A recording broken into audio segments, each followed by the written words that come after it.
Hello dear students, today differentiation. Continue question number second. Before starting this question, you have to revise all formulae, rules and other properties. First, derivative of log of x. Since derivative of log of x, it is a formula is 1 upon x. So you should revise all the formulae also related to trigonometric formulae, exponential formulae, even logarithmic फार्मूले etcetera. सभी student को सबसे पहले किसी भी question को revise करने के पहले या सॉल्व करने के पहले हमें उससे रिलेटेड मिलते जुलते जो भी फार्मूले हैं वो सभी को हमें रिवाइज करना है और उसको लिख लिख के प्रैक्टिस करना है, जिससे आगे आने वाले क्वेश्चंस में कोई भी प्रॉब्लम न हो, न तो अंडरस्टैंडिंग में और न ही एक्सप्लेनेशन में। जब ये सब चीज़ें स्टूडेंट अच्छे से रेडी करके रखेंगे तो उनको क्वेश्चन को समझने में कोई भी प्रॉब्लम नहीं होगी और क्वेश्चन अच्छे से समझ में आ जाएगा। In case you have any doubt for any question तो you can ask in the comment section. तो चलिए आज का हम लोग यहाँ पर लेते हैं क्वेश्चन नंबर 2, सब क्वेश्चन 16। तो मैं ये एक्सप्लेन करना चाहता हूँ कि मैंने अपने प्रीवियस वीडियो में भी एक 16th क्वेश्चन करके दिया हूँ, ठीक है। वहाँ पर जो 16th क्वेश्चन है वहाँ पर है e⁻x², लेकिन यहाँ पर जो क्वेश्चन हमारा है वो है e² ओनली। तो ये दोनों में डिफरेंस है।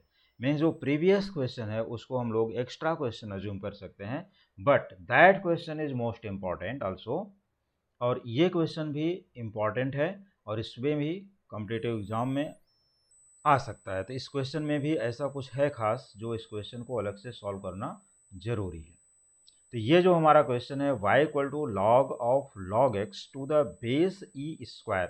अब यहाँ देखो सिर्फ बेस में e² है, लेकिन हमारे जो प्रीवियस वीडियो में क्वेश्चन था वहाँ पर है e⁻x²।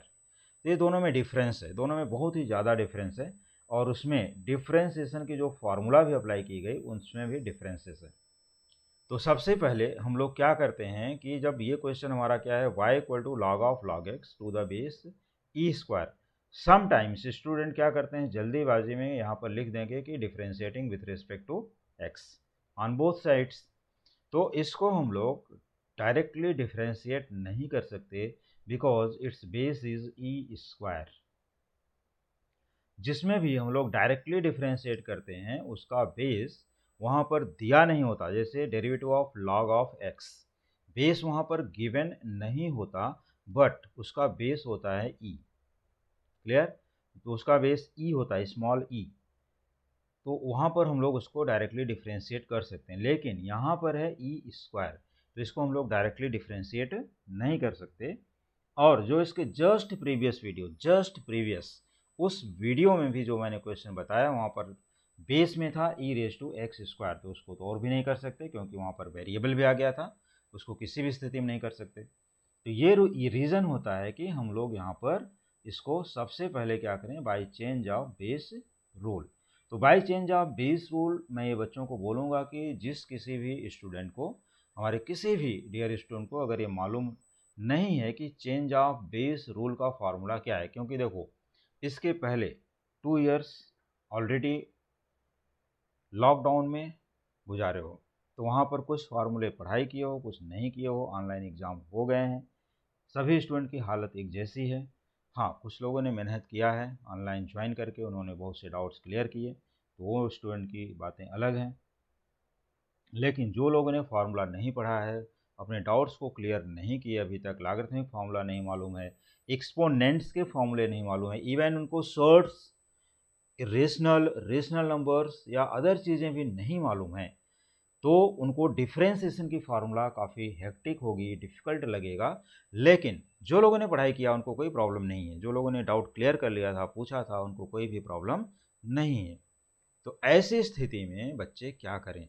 ऐसी स्थिति में उनको जो भी वहाँ पर करना है, प्रैक्टिस करना है या अदर वर्क करने हैं, तो वो सभी स्टूडेंट को अच्छे से देखना पड़ेगा, करना पड़ेगा। फिर भी इस क्वेश्चन के लिए जो चेंज ऑफ बेस रूल है वो मैं यहाँ बता देता हूँ कि log m या log a लिखो, m छोड़ दो, log a to the base b, क्या लिखना है, log a to the base b equals log a upon log b। अब ये log a upon log b हो गया, लेकिन उसमें बेस क्या आता है, टू द बेस c रख दो दोनों में, log a to the base c entire upon log b to the base c। अब ये c जो होता है a इज लेस देन, हम यहाँ पर क्या लिखेंगे, b is less than c is less than a, या a is less than c less than b, क्या लिखना चाहिए, तो यहाँ पर हमें ये लिखना है कि a is less than c is less than b, c lies between a and b, ऐसा यहाँ पर बोल सकते हो।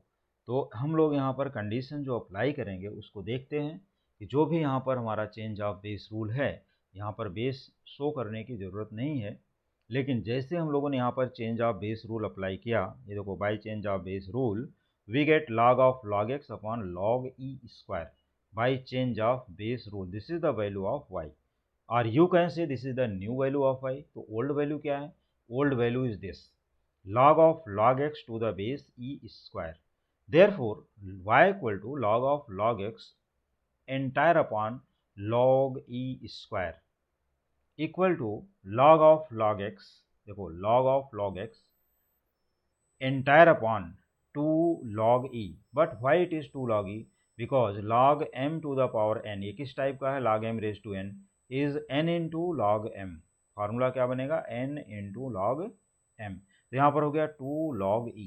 अब ये 2 log e आने के बाद हम लोग इसमें क्या करते हैं, पहले log e की वैल्यू देख लेते हैं क्या है, since log e equal to 1, क्योंकि यहाँ पर मैंने बताया उनका बेस क्या होता है e, तो log e to the base e या log e इक्वल टू 1 ही रखना है अगर उसका बेस गिवन नहीं है तो, और अगर बेस e गिवन है तो भी सेम रहेगा 1 वैल्यू। हाँ, अदर बेसिस पर उसको 1 नहीं लिखना है, लेकिन जब बेस गिवन हो तो, क्लियर। तो therefore y equal to log of log x upon 2 into 1, because log e equal to 1, तो 2 into 1 becomes 2 only। तो ये क्वेश्चन हो गया y equal to log of log x entire upon 2। Now differentiating with respect to x we get, अब हमारा यहाँ से differentiation का फॉर्मूला अप्लाई होता है, तो derivative of y is dy upon dx equal to, ये देखो entire upon 2, so we should write here 1/2 into derivative of log x 1 upon log x into d by d x of log x, तो यहाँ पर 1 upon log x into d by d x of log x. अब ये d by d x of log x क्या है, आइए उसको भी देख लेते हैं। तो it is equal to 1/2 into 1 upon log x into 1 upon x, क्योंकि डेरिवेटिव ऑफ लॉग एक्स क्या है 1 अपॉन एक्स। तो ठीक है, हमने देखो D by d x of log x 1 upon log x by composite function D by d x of log x, means जो हम लोग एफ डैश एक्स लिखते हैं फार्मूले में वो चीज़ यहाँ पर, और डेरिवेटिव ऑफ log x होता है 1 अपॉन एक्स। तो we have now d y upon d x equal to 1 upon 2x into log x, देखो 1 into 1 into 1 becomes 1 and here 2 into log x into x becomes 2x into log x। तो हम लोग इस तरह से पूरे logarithmic फार्मूले का यूज़ भी कर लिए और उसका डिफ्रेंसिएशन भी फाइंड कर लिए, और इसमें हमने log के फार्मूले को change of base rule and log m to the power n, ये दोनों फार्मूले हमने बता दिए। और स्टूडेंट जब भी अगर फार्मूले की ज़रूरत पड़े मुझे कमेंट करके बताएं, मैं उनको फार्मूले की लिंक भेज दूंगा कि हमारे पास जो फार्मूला हमने जो प्रोवाइड किया किस वीडियो में उसका मैं लिंक प्रोवाइड कर दूंगा उनको, अदरवाइज़ वो हमारे प्रीवियस वीडियोस में जा कर के फार्मूले को पूरा रिवाइज कर सकते हैं, पढ़ सकते हैं। और दूसरा, इस क्वेश्चन के लिए जो हमारा स्पेशल फार्मूला बनता है वो है d by d x of log of f x equal to 1 upon f x into f dash x. This f dash x is known as d by dx of fx. See once again, d by dx of log of fx equal to 1 upon fx into f dash x, where f dash x means d by dx of fx, like this d by dx of log x. So here log x is fx. So we have a formula d by dx of log fx, here 1 upon fx into f dash x, and answer of question number 16th, जो कि question number 2 के लिए ये अपना question हमने इसमें extra भी बताया, और ये 16 क्वेश्चन तक हम लोगों ने कंप्लीट कर लिया है। और रिमेनिंग क्वेश्चंस के लिए हमारे अगले वीडियो का इंतज़ार करें सभी स्टूडेंट, लेकिन वो वीडियो जल्द ही मिल जाएगा और उसमें ज़्यादा से ज़्यादा क्वेश्चंस मैं अपलोड करने की कोशिश करूँगा। तो यहाँ पर d y upon d x is 1 upon 2x into log x, और इस क्वेश्चन में भी जैसे कॉम्पिटेटिव एग्जाम के लिए अगर ये क्वेश्चन आया तो इसमें भी ट्विस्टिंग हो सकती है, ट्विस्टिंग पॉसिबल है। अदर आंसर्स पॉसिबल हैं, और वो क्या पॉसिबिलिटी है वो मैं बता देता हूँ। देखो, ये 2 को हम लोग यहाँ पर log x स्क्वायर भी लिख सकते हैं, या 2x को हम पूरा log x raise to 2x भी लिख सकते हैं। तो डिपेंड करता है कि हमारा आंसर क्या है। या हमने सपोज कर लो कि हम ये पूरे एंटायर पार्ट को न्यूमरेटर में करके उसका पावर नेगेटिव भी कर सकते हैं, माइनस में रख सकते हैं। तो डिपेंड ऑन कॉम्पिटिटिव एग्जाम कि हमारा एग्जाम का जो टाइप है वो किस टाइप का है, किस कैटेगरी में आता है, तो उतने हायर लेवल के क्वेश्चंस उसमें पूछे जाएंगे। और अगर हमारा एग्ज़ाम थोड़ा सा भी लोअर लेवल का है तो उतने हायर लेवल तक उसमें ट्विस्टिंग नहीं होगी। और ये सभी क्वेश्चंस हमारे जितने भी कॉम्पिटिटिव एग्ज़ाम्स हैं, वो चाहे कोई भी एग्ज़ाम्स है, अगर हायर लेवल का है तो उसमें ये सभी चैप्टर्स इंपॉर्टेंट हैं, सभी क्वेश्चंस इंपॉर्टेंट हैं। तो डियर स्टूडेंट, अपने सिलेबस को कंप्लीट करने के लिए पार्ट 1 मैथ, पार्ट 2 या जिनके कंबाइंड मैथमेटिक्स हैं वो अपने सभी पूरे सिलेबस, पूरे चैप्टर को कंप्लीट करने के लिए, अपने डाउट को क्लियर करने के लिए, कॉम्पिटिटिव एग्ज़ाम की बहुत ही अच्छे तरह से प्रिपरेशन करने के लिए और अपने सभी डाउट्स को क्लियर करने के लिए देखते रहिए हमारे coming videos. Thank you so much.